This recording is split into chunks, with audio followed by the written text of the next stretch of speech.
بہت دنوں سے ایک خالص کانٹے کی مانند دل میں چپی ہوئی ہے. سوال میں اگر گستاخی کا شائبہ ہو تو اللہ پاک معاف فرمائے. جن مصائب و ابتلا کی طرف ڈاکٹر طاہر صدیقی صاحب نے ذکر فرمایا، میں بھی بہت دنوں سے ان پر غور کر رہا تھا.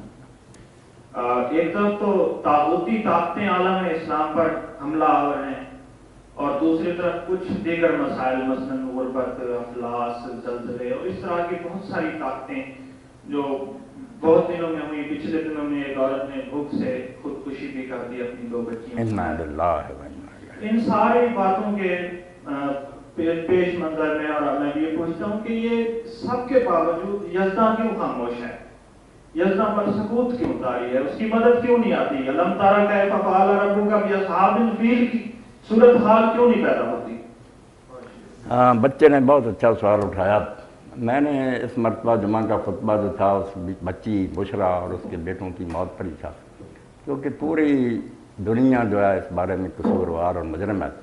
امام ابن حزم رحمۃ اللہ علیہ محلہ میں بالکل ٹھیک بات کہی تھی کہ کسی بستی اور علاقے میں کوئی غربت سے اس طرح مر جائے تو اس کی دیت عدالت کو چاہیے کہ پورے محلہ سے وصول کر کے اس کے وارثوں کو دے. وزیر اعظم نہ دوڑے، محلے کے لوگوں پر خون بہا کیا جائے کہ تم مرے ہوئے تھے. ایک بیچارہ اس نوبت کو پہنچ گیا کہ مر گیا اور تم نے خبر نہیں لی. خون کی قیمت ان سے وصولی جائے کہ تم لوگوں کو دولت اس لیے اللہ نے دی. تو اسی سلسلے میں جو بچے کے ذہن میں آیا وہ میں نے علامہ اقبال نے جیسے لین خدا کے حضور میں نظم لکھی تو لین کی طرف سے بھی معذرت کی کہ وہ خدا کے دربار میں کہتا ہے اللہ تعالیٰ تیرا انکار کون کر سکتا، مگر تو قادر و عادل ہے مگر تیرے جہاں میں ہیں تلخ بہت بندہ ہے مزدور کے اوقات. یہ ظلم دیکھ کے لوگ پریشان ہو جاتے ہیں کہ خدا کہاں گئے. اور اسی لیے مولانا شبیر احمد عثمانی جب اپنے قرآن مجید کے حواشی میں لکھتے ہیں کہ اس رزق کی تقسیم کو دیکھ کر تو بہت لوگ ملحد اور بے دین ہو گئے کہ کافر اور بدماش لوگ عیش کر رہے ہیں اور نیک لوگ بھوکے مر رہے ہیں. تو یہ قصور یزداں کا نہیں ہے، اور نہ یزداں آئے گا کوئی اس میں دخل دینے کے لیے. یہ کام اس نے بندوں پر چھوڑ دیا کہ میں اگر چاہتا تم سب کو برابر رزق دے دیتا، مگر میں نے تم لوگوں کا امتحان کیا. کچھ جو لوگ ہیں ان کو نہ دے کر ان کا صبر آزمایا. 2 ہی پرچے ہیں بیٹا، جیسے آپ کے امتحان کے پرچے، زندگی کے 2 پرچے کون ہیں؟ صبار نشکور. ایک صبر ہے ایک شکر ہے. کچھ چیزیں ہم چاہتے ہیں نہیں ملی، صبر کرو، گلا نہیں کرنا، اللہ تعالیٰ کے فیصلہ کو مانو. اور کچھ ہیں کہ شکر کرو، جو تمہاری خواہشیں پوری ہوئی ان کو اللہ کا انعام مانو اور حق ادا کرو نعمتوں کا. اسی لیے رسول کریم علیہ السلام نے حدیث پاک میں فرمایا کہ آدم علیہ السلام کی پشت پر ہاتھ پھیر کر اللہ نے قیامت تک جو ہے نا پیدا ہونے والے میں اور آپ سب ان کو نکالا. تو آدم علیہ السلام نے دیکھا کوئی بیمار ہیں، کوئی تندرست، کوئی خوبصورت، کوئی بدصورت، کوئی امیر غریب. تو یہ عرض کی کہ اللہ ان سب کو برابر کیوں نہ کریں؟ کہا میں برابر کر دیتا، مگر جو مقصد ہے انسانوں کی تخلیق کا کہ ایک آزاد مخلوق پیدا کی جائے اور ان کو آزمایا جائے کہ وہ اپنی مرضی سے نیکی کرتے ہیں، اس میں دخل اگر میں دے دوں تو پھر ایک پتھر اور بیدانی نہ ان کو بنا دیتا. انسان پیدا کرنے کی کیا ضرورت تھی؟ تو قصور ہے انسانوں کا کہ اگر ان کو ضرورت سے زائد ملا تو اللہ کہتا فی اموالہم حق للسائل والمحروم، یہ تمہارا نہیں ہے، تمہارے مالوں میں ان کا حق ہے. احسان نہیں، حق ہے، ان کا ڈیو ہے، ان تک پہنچا دو. تم صرف ایجنٹ ہو کہ ہاتھ لگاؤ، آگے پہنچاؤ تاکہ تم کو کئی گنا آگے جا کر ملے. مگر جب انسان یہ اپنی ذمہ داری پوری نہیں کرتے تو پھر بشرا نے بچے اٹھا کر یہ ریل کے نیچے آ کر مرنا ہوتا. مجرم انسان ہے، خدا نہیں ہے. اب خدا نے جو آزادی دی ہے بیٹا انسان کو، اس میں وہ مداخلت کرے تو یہ ہوا کہ پچھتانے لگا کہ میں اس کو خیر مختار کیوں بنا بیٹا. نہیں، انجام خود ہی بھگتیں گے. انسان دنیا میں بھی تنگی کی زندگی، معیشت زن کا جو آپ کہہ رہے جینا حرام، کوئی سکون نہیں ہے، اور آخرت میں تو بدحالی منتظر ہی ہے کہ عذاب عظیم تو ہے انتظار میں.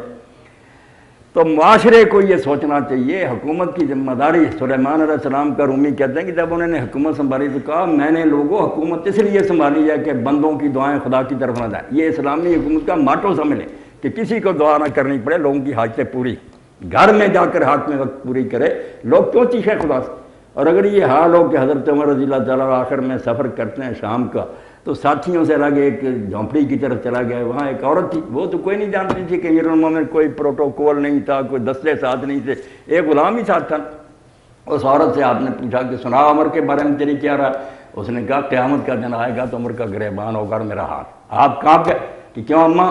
اس نے کہا میری اس نے خبر ہی نہیں، میرے حالات بہت خراب، میں تنگی میں زندگی گزار رہی. انہوں نے کہا آپ نے اطلاع دی؟ کہنے لگی مجھے اطلاع دینے کی کیا ضرورت؟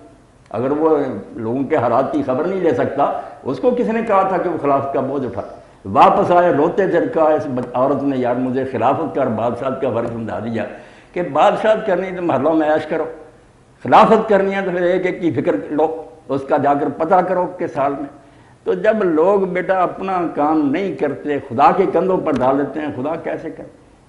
اللہ تو یہی کرے گا، آپ بے فکر نہ ہو، بے فکر ہو جائیں۔ جو ہے نا علم ترا کیفا، وہ ہونے بھی چاہیے نا لوگ جن کی مدد کے لیے اصحاب الفیل کو اللہ تباہ کرے، جب وہ بھی ویسے ہی ہو جیسے اصحاب الفیل، اللہ ان کی مدد کیوں کرے؟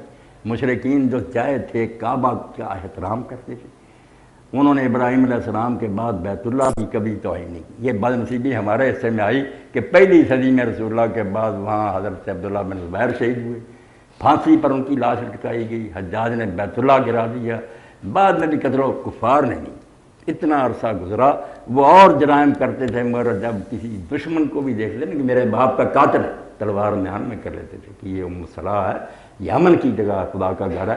اس لیے اللہ تعالیٰ نے ان کی آخری وقت بھی مدد کی، کعبہ کی عزت رکھنے کے لیے اللہ تعالیٰ نے ان کی مدد کی۔ اب ہمارا حال کیا؟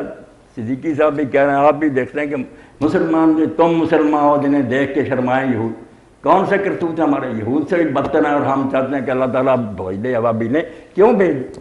اللہ تعالیٰ خام خواہ پارٹی بنے، پہلے فضائے بدر پیدا کر، فرشتے تیری نصرت کو اتر سکتے ہیں گردوں سے کتار اندر کتار۔ اب بھی فوجیں اللہ کی اتریں، مگر پہلے بدر والے بنو۔ جی